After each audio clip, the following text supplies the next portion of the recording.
Hello students आज के इस वीडियो में हम हमारा जो टॉपिक रहेगा graphical representation of an uniformly moving object. तो उसका सबसे हम डालेंगे पोजीशन वर्सेस टाइम ग्राफ, और हम पता कर लेंगे, देख लेंगे कि पोजीशन वर्सेस टाइम ग्राफ जो एक यूनिफॉर्मली मूविंग ऑब्जेक्ट का है वो ग्राफ क्या रिप्रेजेंट करता है, उसकी शेप क्या होगी। ऑब्जेक्ट अगर रेस्ट में है तो उसका ग्राफ कैसा बनेगा, अगर यूनिफॉर्म मोशन में होगा तो उसका ग्राफ कैसा बनेगा, और वो ग्राफ रिप्रेजेंट क्या कर रहा है। सबसे पहले मैं बता दूं आपको याद दिला दूं कि position of an object we represent it with letter X. अगर टाइम 0 टाइम है, स्टार्टिंग टाइम, इनिशियल टाइम जहां से हम मेजर करना शुरू करते हैं, तब इस पोजीशन को कहेंगे। उस वक्त जो उसकी ऑब्जेक्ट की पोजीशन होगी उसको लिखेंगे हम x0। This is the position at time t is equal to 0।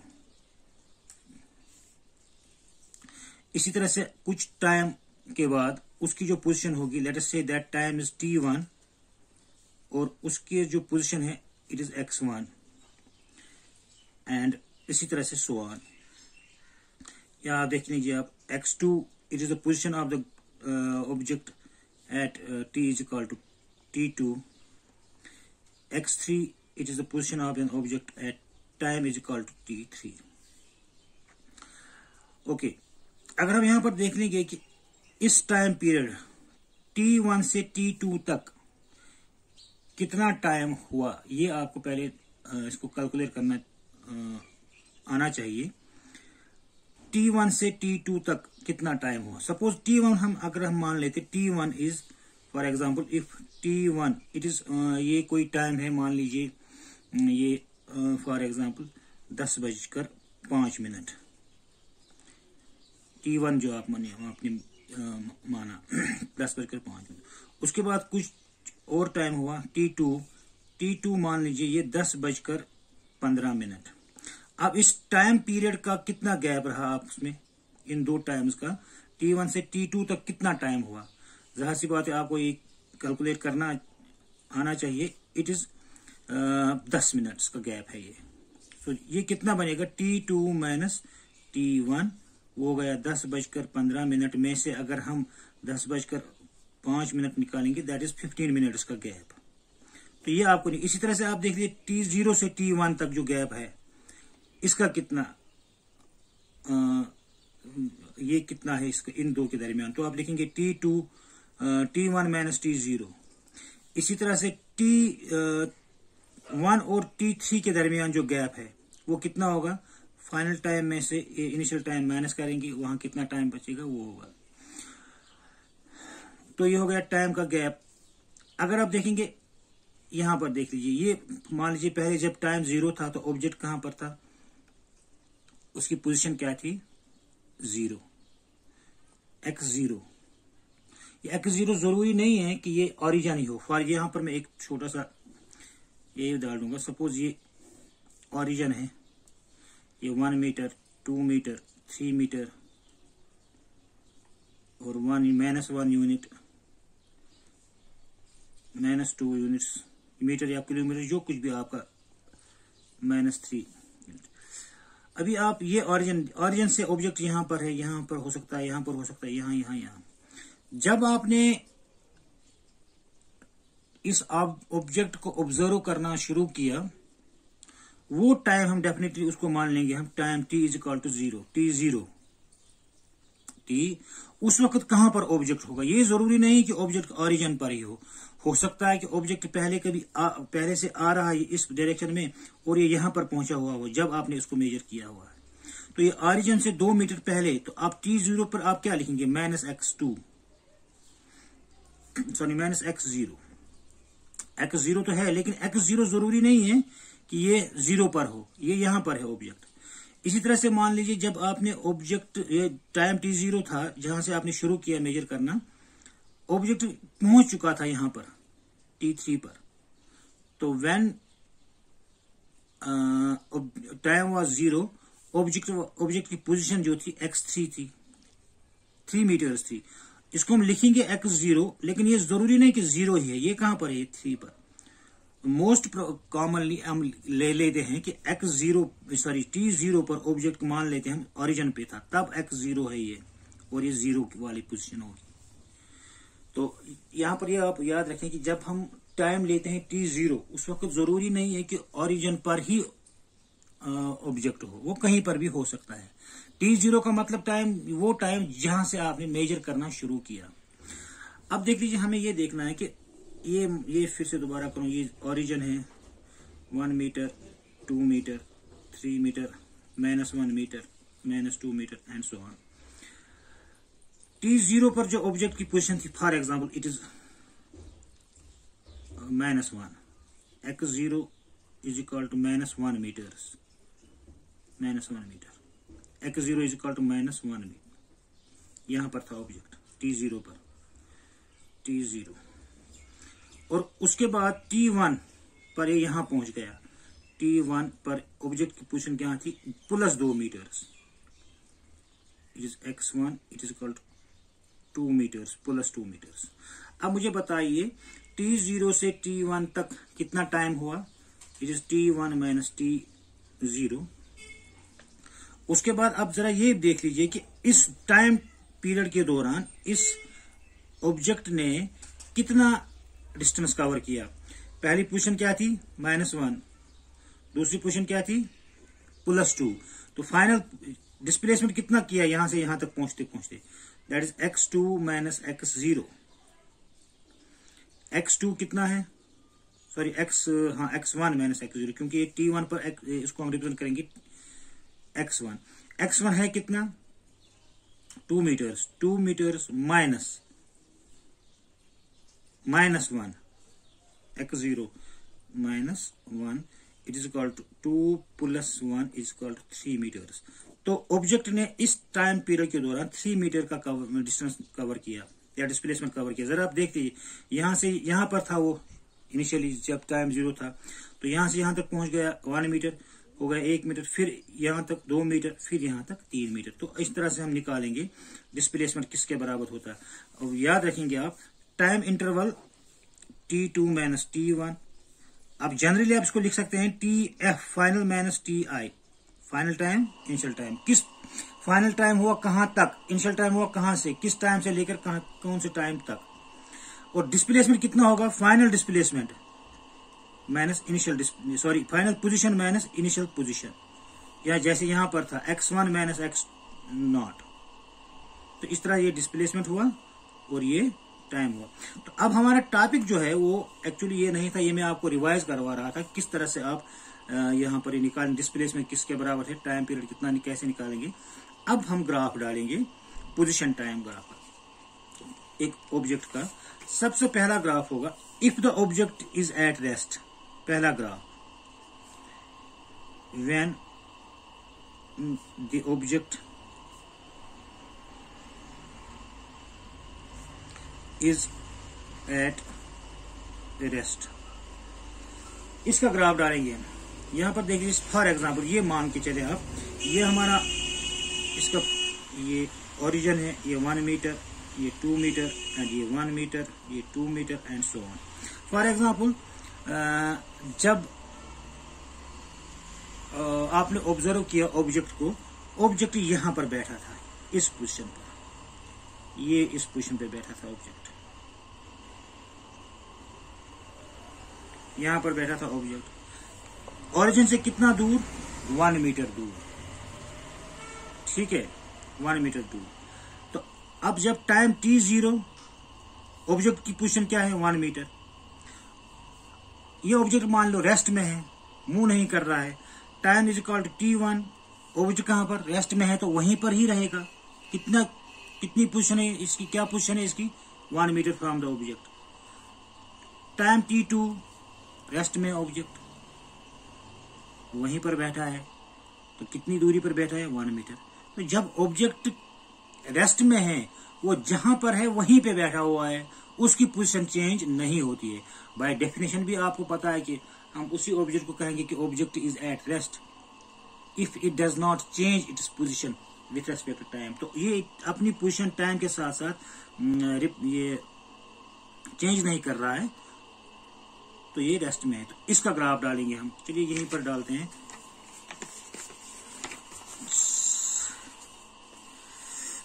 हाँ, एक्स एक्सिस में हम देते हैं टाइम का टाइम, और वाई एक्सिस पे हम रखते हैं पोजीशन। तो ये हो गई पोजीशन,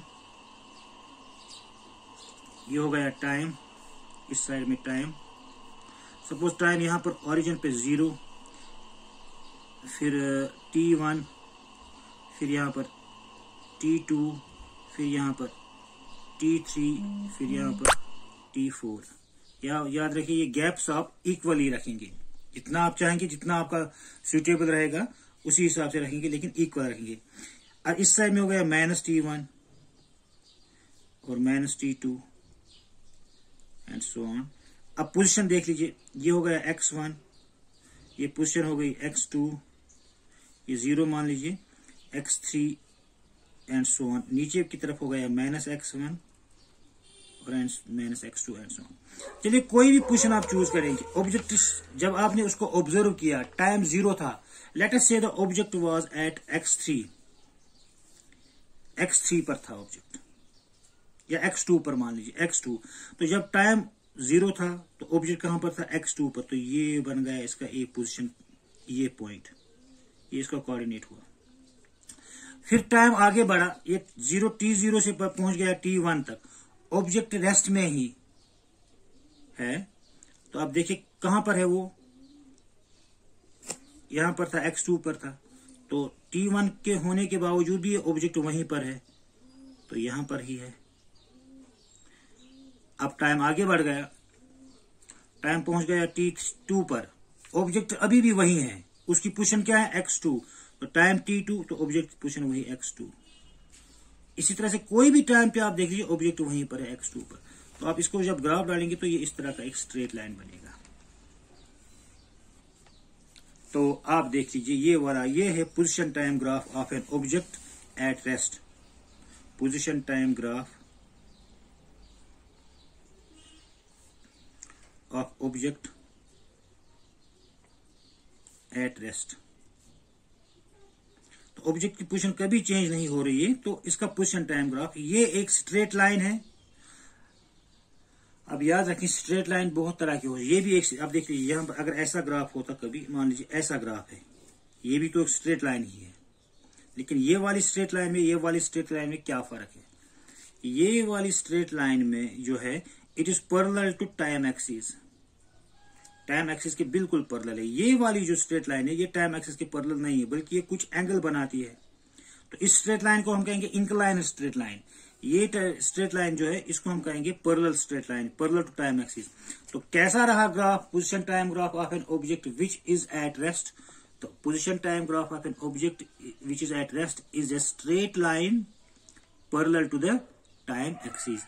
तो ये एक ग्राफिकल रिप्रेजेंटेशन है उस ऑब्जेक्ट की जो रेस्ट में है। कैसा है? Straight line but parallel to the time axis. तो ये देख लीजिए, मैंने ये ड्रा किया दोबारा से, और इस पे लिखा है the position time graph of an object at rest is a straight line parallel to the time axis. ये आप याद रखें।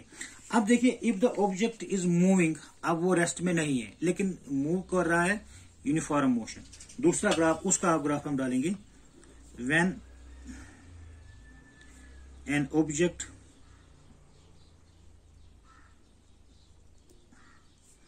is moving uniformly, उसका ग्राफ कैसा रहेगा? देख लीजिए, हम यहां पर देखते हैं कि कैसा ग्राफ रहेगा। सपोज जब टाइम 0 था, आपने ऑब्जेक्ट को देखा, उसको ऑब्जर्व करना शुरू किया, उस टाइम को हम t0 टाइम कहेंगे, t0। उसकी पोजीशन जो थी, फॉर एग्जांपल वो ओरिजिन से, चलो वो ओरिजिन से ही शुरू करता है, ओरिजिन से शुरू करेगा, तो जब आपने देखा ऑब्जेक्ट ऑरिजिन पर था तो उस कितना दूर था ऑरिजिन से, जब ऑरिजिन पे ही था तो दूरी 0 है, तो 0 मीटर्स। उसके बाद टाइम, कुछ टाइम हुआ T1, मान लीजिए उसने 2 मीटर का डिस्टेंस कवर किया, अब वो 2 मीटर की दूरी पे आ गया तो 2 मीटर्स। फिर T2, यहां पर आप एक बात नोट करें, टाइम का गैप हम बिल्कुल इक्वल रखेंगे। सपोज हम रखेंगे 5-5 मिनट का गैप। पहले आपने 0 टाइम हुआ, आपने 10 बजे, 0 टाइम का मतलब हो कि आपने फॉर एग्जाम्पल आपने 10 PM AM पे देखा कि ऑब्जेक्ट कहां पर है, वो ओरिजिन पे था। फिर 5 मिनट के बाद तो 10:05 हुआ T1, आपने देखा कि वो 2 मिनट की दूरी पर था। फिर और 5 मिनट, यानी कि ये जो और 5 मिनट जब हुए तो 10:10 पे आप देखेंगे वो कितनी दूरी पे था। तो ये टाइम गैप जो है, इसके दरमियान 5 मिनट का गैप, इसके दरमियान भी 5 मिनट का ही गैप रखना है। फिर T3, इसके T2 और T3 के दरमियान भी 5 मिनट का ही गैप रखना है। तो जो आप टाइम का गैप रखेंगे वो इक्वल रखेंगे। ओके, अब यहां पर देख लीजिए, जब टाइम 0 था तो उसने वो 0 पर था, ओरिजिन पे था। टाइम T1 यानी कि 5 मिनट जब होगी तो वो कितनी दूरी पर था, 2 मीटर की दूरी पर। अब और 5 मिनट करेंगे, अब वो और 2, अगर वो यूनिफॉर्मली मूव कर रहा है, यानी कि हर टाइम इंटरवल पर सेम डिस्टेंस कवर कर रहा है। पहले 5 मिनट में उसने 2 मीटर कवर किए, दूसरे 5 मिनट पे वो और 2 मीटर फिर कवर करेगा, अगर वो यूनिफॉर्म मोशन में है। हमारा काम तो यूनिफॉर्मली मूविंग ऑब्जेक्ट से है। पहले 5 मिनट में उसने 2 मीटर कवर किए, अब दूसरे 5 मिनट में वो और 2 मीटर ही कवर करेगा। तो कहां पहुंचेगा, कितना दूर पहुंचेगा, 4 मीटर की दूरी पर। यहां पर मैं डालता हूं, देखिए आपको इस तरह से, सपोज ये ओरिजिन है, फिर 1 metre, 2 metre, 3 metre, 4, 5, 6, 7, 8, 9, 10, 1 metre, 2, 3 metre, 4 metre, 5 metre, 6 metre, 7 metre, 8 metre, 9 metre, 10 metre. जब आपने टाइम शुरू किया उस वक्त वो ओरिजिन पे था। फिर 5 मिनट हुए तो उसने वो कहां पर पहुंचा, 2 मीटर की दूरी पर, यहां पर पहुंचा, यानी कि इसने ये 2 मीटर्स कवर किए। फिर अगले 5 मिनट में T2 पर वो और 2 मीटर ही कवर करेगा, तो 1 मीटर, 2 मीटर, तो यहां पर पहुंचेगा 4 मीटर की दूरी पर। तो इस 5 मिनट में भी 2 मीटर कवर किए। फिर अगले 5 मिनट में वो और 2 मीटर कवर करेगा, ये 2 मीटर, 1, 2 मीटर कवर करेगा। इस तरह से हर 5-5 मिनट के बाद वो 2-2 मीटर की दूरी कवर करेगा। तो ये मान लीजिए अब दूसरे T2 पे पहुंच जाएगा वो 4 मीटर की दूरी पर, और T3 पे पहुंचेगा वो 6 मीटर की दूरी पर। तो इसको हम मान कहेंगे X0, X1, X2, X3। अब जरा हम ग्राफ डालेंगे। ये हो गया हमारा इस साइड में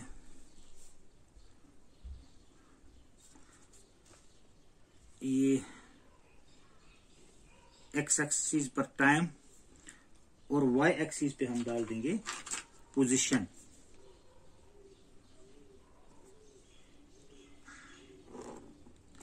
ये हो गया यहां पर ओरिजिन, ये हो गया टाइम T1, ये हो गया टाइम T2। ये गैप्स आप इक्वली रखेंगे, time T3,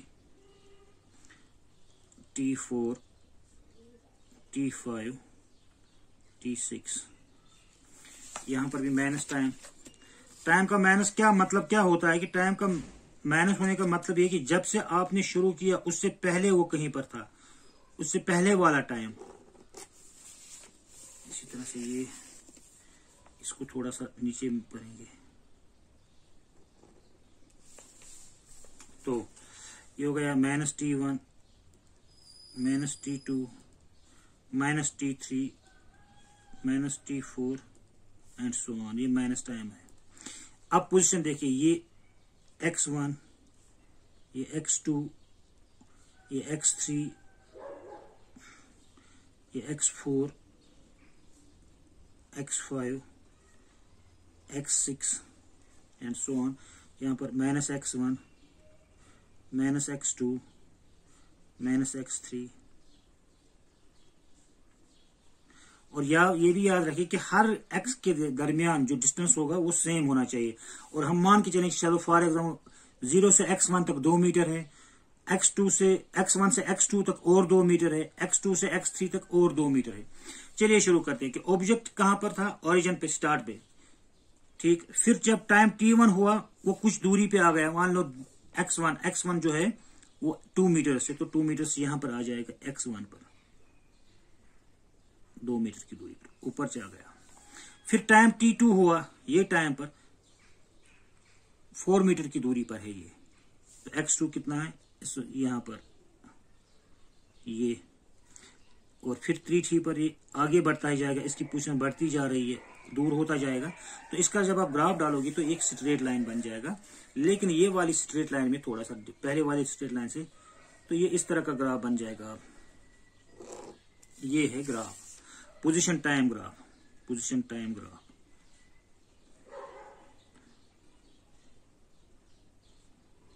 of A uniformly moving object.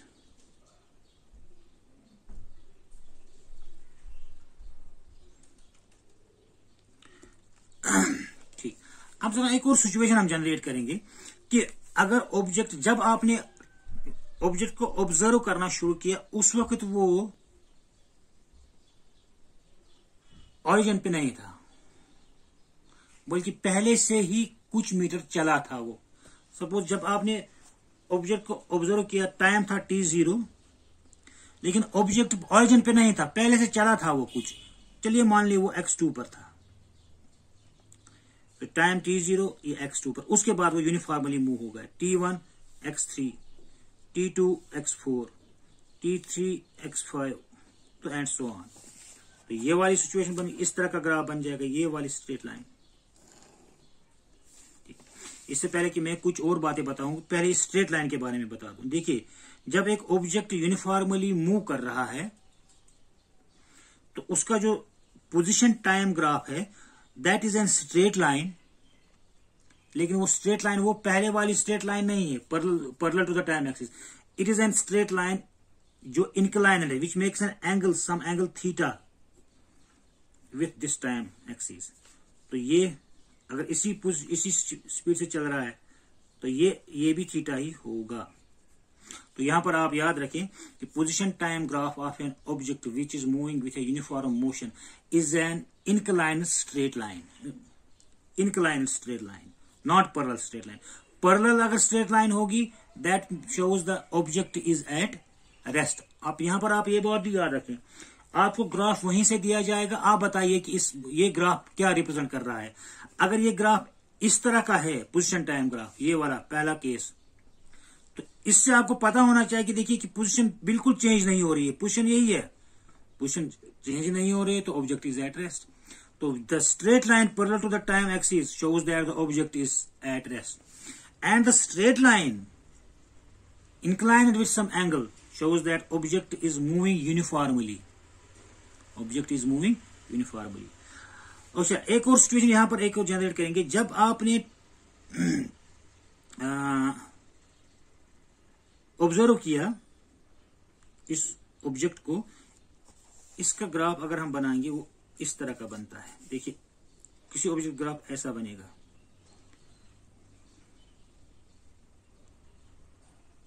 ये वाला ग्राफ आप जरा देख लीजिए। देखिए, आपके मेजर करने से पहले ही ये, जब आपने ऑब्जेक्ट को, जो टाइम आपने चूज किया कि इनिशियल टाइम जिसको हम 0 टाइम कहेंगे, उससे पहले ऑब्जेक्ट की पोजीशन ये दर्शाता है। उससे पहले माइनस टाइम, सपोज ये जो है ना ये 10 बजे है, यहां कितना होगा फिर 10 बजने में अभी 5 मिनट के 9:55 9:55 पर उसकी पोजीशन क्या थी, ये देखिए यहां पर 9:55 पर उसकी पोजीशन क्या थी, 9:55 पर उसकी पोजीशन आप देखिए,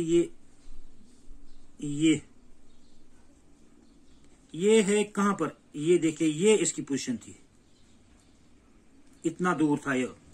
तो ये अगर ये 2, 2, 4 और 5 मीटर की दूरी पर, इस तरह से अब 9:55 के बाद 10 बज गए, 10 बजे इसकी पोजीशन क्या थी, ये वाली पोजीशन थी। 10:05 पर ये वाली पोजीशन थी। तो ये ऑब्जेक्ट भी यूनिफॉर्मली मूव कर रहा है, लेकिन ये चीजें आप क्या देख रहे हैं कि ये टाइम से पहले की चीजें हैं और ये क्या है, टाइम के बाद की चीजें हैं, ये वाली टाइम से आगे। और ये ग्राफ दिखा रहा है कि जब आपने ऑब्जेक्ट का ऑब्जर्व करना शुरू किया तो वो यहाँ इस पोजीशन पे था। ठीक है, तो इस तरह का ग्राफ आप एक पोजीशन टाइम ग्राफ होगा जो एक ऑब्जेक्ट जो है मोशन में है।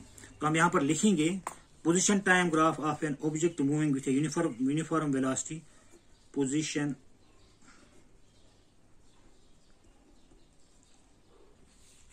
अब मैं यहाँ पर एक ग्राफ ड्रा कर रहा हूं, आप इसको जरा ऑब्जर्व करें। बल्कि एक ही शीट पर मैं दो बॉडीज का ग्राफ ड्रा करूंगा। सपोज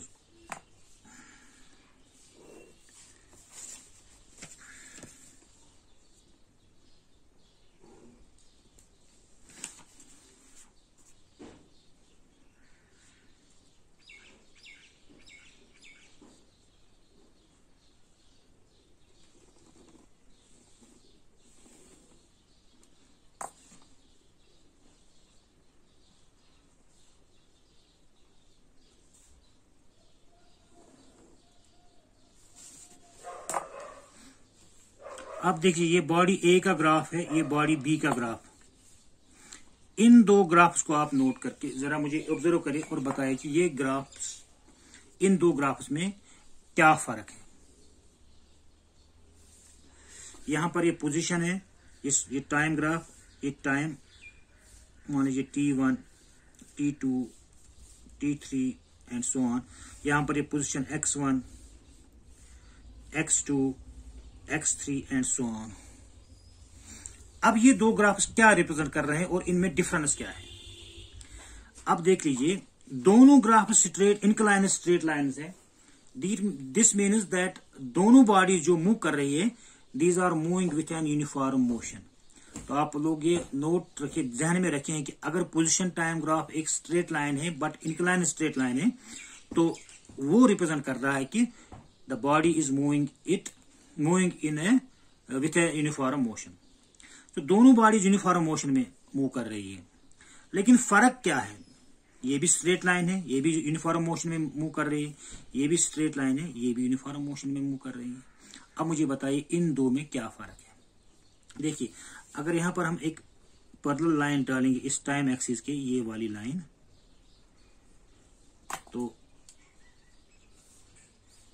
एक लाइन ड्रा की हमने। अब देखिए, ये जो बॉडी ए है, ये एंगल, इतना एंगल बनाती है, एंगल्स मान लीजिए अल्फा। और ये बॉडी बी जो है, ये एंगल बनाती है बीटा, दूसरा एंगल। इनके दरमियान इस टाइम एक्सिस के साथ एंगल का डिफरेंस है।